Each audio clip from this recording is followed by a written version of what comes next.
अन्य अवतारों में भगवान सेना तथा अस्त्रों समेत अवतरित हुए, किंतु इस अवतार में उनकी सेना उनके पूर्ण अंश तथा पार्षद है।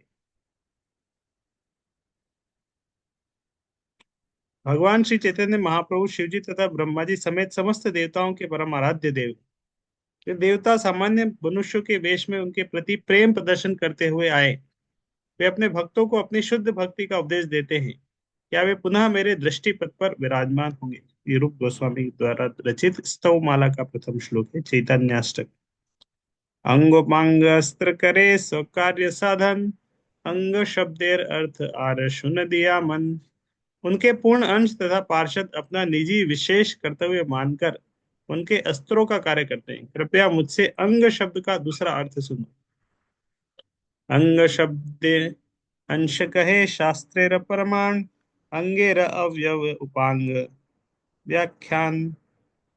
प्रमाणिक शास्त्रों के अनुसार शारीरिक अंग भी अंश कहलाता है और अंग के अंश को उपांग कहते हैं। जिस तरह हमारा एक हाथ एक अंग है और अंग में उंगली है, उसका उपांग है। हे प्रभु के प्रभु, आप सारी सृष्टि के दृष्टा है। आप हर एक के परम प्रिय प्राण हैं। तो इसलिए कि आप मेरे पिता नारायण नहीं हैं। नारायण उसका सूचक है जिसका निवास नर गर्भोदक्षाई विष्णु से उत्पन्न जल में है, और वे नारायण आपके पूर्ण अंश है। आपके सारे पूर्ण अंश दिव्य है। वे परम पूर्ण है और माया द्वारा सृजित नहीं है। इस श्रीमद् भागवत का श्लोक है। ब्रह्मा जी भगवान से प्रार्थना करते हैं, जलशाई अंतर्यामी जय नारायण, से हो तुम्हार अंश तुम्ही मूल नारायण। तो हर एक के हृदय में विद्यमान रहने वाले नारायण तथा जल में रहने वाले नारायण आपके ही पूर्ण अंश है। अतएव आप मूल नारायण हैं। तो पिछली बार हमने क्या चर्चा किया था? तीन विष्णु के बारे में चर्चा किया था ना। पहले वाले विष्णु कौन से, जो शयन करते हैं वो? कारणों कारणों दक्षाय विष्णु कहाँ पे शयन करते हो? कारण समुद्र में। और दूसरे विष्णु हैं, कहाँ रहते हैं? गर्भोदक सागर में। गर्भोदक सागर कहाँ से आया? तो ये गर्भोदक वो ब्रह्मांड कहाँ से आया? एक श्वास जब लेते हैं उनके रोमकूप से उसकी सृष्टि हुई। फिर वो कौन थे? गर्भोदक्षाय विष्णु ना। और फिर कौन से आए? क्षीरोदक्षाय विष्णु। वो को कहाँ पे रहते हैं? क्षीर सागर में। और कहाँ रहते हैं? सब जीवों के हृदय में। सब जीवों के हृदय में जो एक्सपांशन है, सारे अणु अणु में, जो बोलते हैं कि कण कण में भगवान है, तो कण कण में कौन है? क्षीरोदक्षाय विष्णु के रूप में भगवान है, हर जगह है।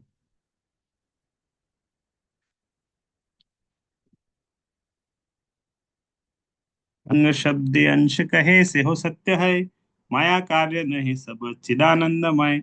अंग शब्द निश्चय ही पूर्ण अंश का सूचक है। ऐसे प्राकट्यों को कभी भी भौतिक प्रकृति की उपज नहीं मानना चाहिए, क्योंकि वे सभी दिव्य ज्ञान एवं आनंद से पूर्ण हैं। भौतिक जगत में यदि किसी मूल पदार्थ से एक अंश लिया जाए तो उस पदार्थ में कमी आ जाती है, किंतु पूर्ण पुरुषोत्तम भगवान पर माया के कार्यों का लेश मात्र भी प्रभाव नहीं पड़ता। तो भगवान और माया, तो ये जो सृष्टि है ना, आध्यात्मिक सृष्टि है, एक आध्यात्मिक जगत है जब भगवान रहते हैं। उनसे नारायण आए, महाविष्णु आए, महाविष्णु के बाद ये जो सृष्टि नीचे हो रही है, गर्भोद, फिर ब्रह्मांड आ जाता है और वो भौतिक जगत आ जाता है पूरा। तो उसके अंदर भी भगवान के अलग अलग अंश है। तो ये माया की सृष्टि है। भौतिक जगत किसके अंडर में आता है? माया, माया देवी के उसमें आता है। तो माया देवी कौन है? दुर्गा देवी। और माया माया के पति कौन है? दुर्गा देवी के पति शिव जी। शिव जी है महादेव। तो शिव जी भी इस भौतिक जगत के वो है। भौतिक जगत में सबसे ऊपर में कोई है तो वो है शिव जी पार्वती, मतलब इस जगत के माता पिता आप बोल सकते हैं। और पूरे वैकुंठ जगत में सुप्रीम मानेंगे तो फिर कृष्ण, नारायण, विष्णु। तो भगवान सीधे भौतिक जगत से डील नहीं करते, तो इसीलिए वो अलग अलग अंशों के द्वारा इस तरह डील करते हैं। ईशोपनिषद कहती है, ओम पूर्णमदः पूर्णमिदं पूर्णात् पूर्णम उदच्यते पूर्णस्य पूर्णमादाय पूर्णमेवावशिष्यते। ये श्लोक याद है? नहीं याद है? बहुत महत्वपूर्ण श्लोक है, याद होना चाहिए। ईशोपनिषद का पहला श्लोक। ईशोपनिषद देखा है? छोटी सी बुक है प्रभुपाद की, ईशोपनिषद, ईश उपनिषद, उसमें ये श्लोक आता है। इस श्लोक का अर्थ है, ओम पूर्णमदः पूर्णम इदम पूर्णात् पूर्णम उदच्यते। ये श्लोक बोल रहा है कि आ, भगवान पूर्ण है, ओम पूर्णमदः, और भगवान से जो सृष्टि होती है वो भी पूर्ण है, पूर्णात् पूर्णम उदच्यते।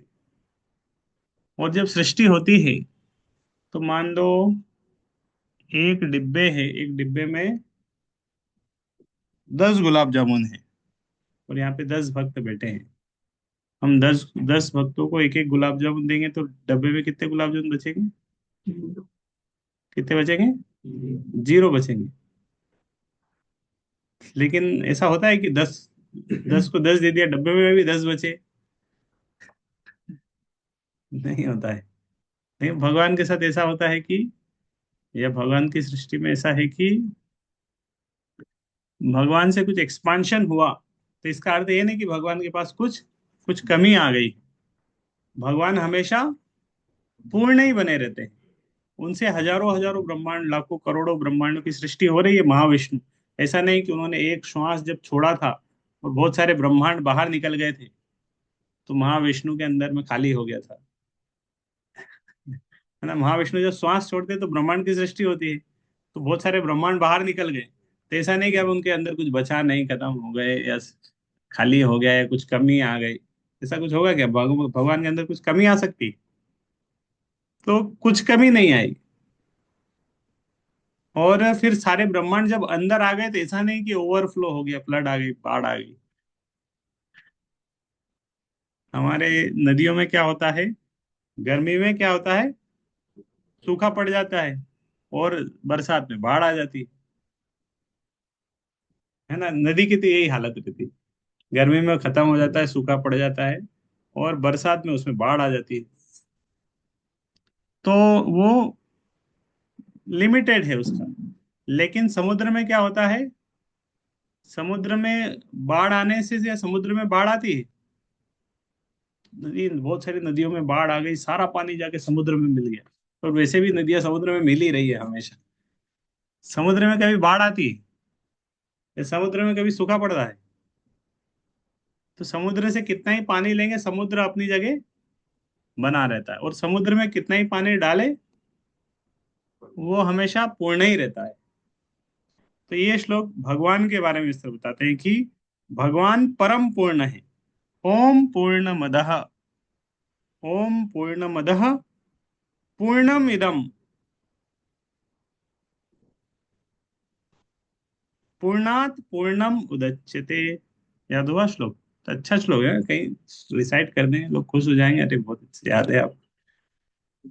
ओम पूर्णमदः पूर्णमिदं पूर्णात पूर्णम उदच्यते। ओम पूर्णमदः पूर्णमिदं पूर्णात पूर्णम उदच्यते। तो मतलब एक लाइन का अर्थ है कि आप उसमें, उनमें से कुछ भी लेंगे तो वो हमेशा वैसे ही बने रहेंगे, और उसमें कितना भगवान से आ, भगवान से कितना भी वो करेंगे, पूर्णस्य पूर्णमादाय पूर्णमेवावशिष्यते। ये इन्वोकेशन श्लोक है ईशोपनिषद का। पहला श्लोक भी नहीं, पहला श्लोक के पहले इन्वोकेशन है, मंगलाचरण श्लोक है। वो वाला श्लोक है। ओम पूर्णमदः